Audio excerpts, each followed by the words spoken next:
We want to be free to ride, and we want to be free to ride our machines without being hassled by the man. Hey everybody, how's it going? It's Andy from OCMoto, OCMoto.com. Today we're going to install a Shorai battery in my bike. It's a 2004 Monster 620. We're not going to look so much at the install itself, but we're going to concentrate more on the difference between the stock battery and the Shorai battery. So here's the Shorai battery. You can see the box is really small. In fact, when they handed it to me, I couldn't believe there was a battery in it. For our bike, we have the LFX 14A1 BS2. There's also different models depending on where the terminals are, what position they're located in, what side the positive negative on, how many cranking amps, all that stuff. You can find more information here at shoraipower.com. They actually have a model matcher where they show you, or you select your bike and then they tell you which models are recommended or which ones you can get that have more power. Let's take a look here.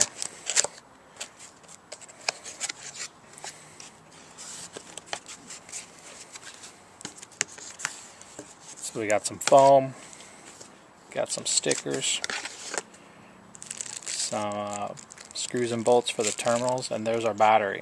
You can tell it's even smaller than the box. These foam blocks are self-adhesive, and you use those in the battery box to take up any extra room, so the battery of course doesn't slide around. So you have different thicknesses and lengths and widths, and you just match those up until your battery is where you need it to be inside the battery box.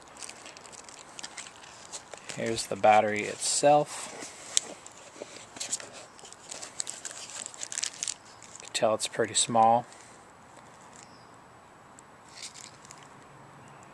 We're going to go ahead and install this now. We'll compare it to the other one and give it a go. Okay, so here's the stock battery. Pretty standard looking battery. And here's the Shorai next to it. Tell they're noticeably different in size. Not really too much with this model, except for the height, I guess. The biggest difference is the weight. I mean, this one, I really have to think about holding on to it. I'd rather be carrying it with two hands. This one, I mean, it weighs about a pound, maybe a pound and a half. I weighed this one, the stock battery, on my bathroom scale. Bathroom scale said 9.5 pounds. This one was so light it wouldn't even register. So I'm going to go ahead and finish the install, and then we'll test it out. So one of the big claims for the Shorai battery is its ability to crank, especially on a battery that's sat for a long time, or you haven't ridden for a while. Maybe it's sat over the winter time if you're in one of those places you can't ride during the winter. Shorai apparently discharges more slowly when it hasn't been used. So what we're going to do first is we're going to start up my bike with the stock battery so we can hear what it sounds like, how many times it turns over when it's trying to start. My bike starts pretty quick, even though the battery is pretty old. This particular battery, for what I know, is the original battery. This is a 04 Monster, so it's a little over 6 years old. I don't know if it's ever been replaced. I bought the bike used. As far as I know, it's the original though. We're going to start the bike up really quick, see how many times it cranks to get turned over. Then we'll compare that with the Shorai once we get it installed. Here we go.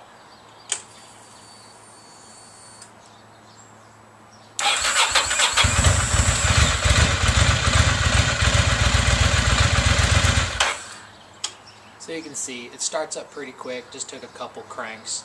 The Ducatis have a starter where you just tap it once and then it'll turn it over till it fires. But you heard it only cranked over 2 or 3 times and then it started up just fine. We're going to take out the battery, install a new one, then we'll get to see how it changes. So I wanted to give you a real quick look at what the battery tray looked like. Hopefully you can see this okay. So you can see I added a little bit of foam in a couple spots just to raise the height up a little bit. The Shorai was just a tiny bit not as thick. And then you can see I used quite a bit of foam to push it more over towards the terminals. I used the thickest foam pad they provided, plus 2 of the really thin ones. It fits in there real nicely now. It's snug. I do have to kind of wiggle it to get it out, but I'm thinking that's okay. I just, you can see a couple spots where I just marked the foam with a Sharpie and then cut it with some scissors.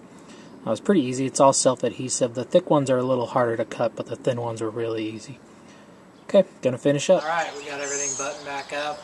Once the foam was in, it was a matter of just installing the bolts for the terminals. I put a little the battery protectant on them, tighten the screws on the cables, and use the strap that's attached to the bike to hold the battery down. Put the tank back down, attach the seat, and we're ready to go. I haven't even tried it yet myself, so I don't know what's going to happen. Let's check it out. Okay, everything seems normal. Gauge is swept, fuel pump primed. First start.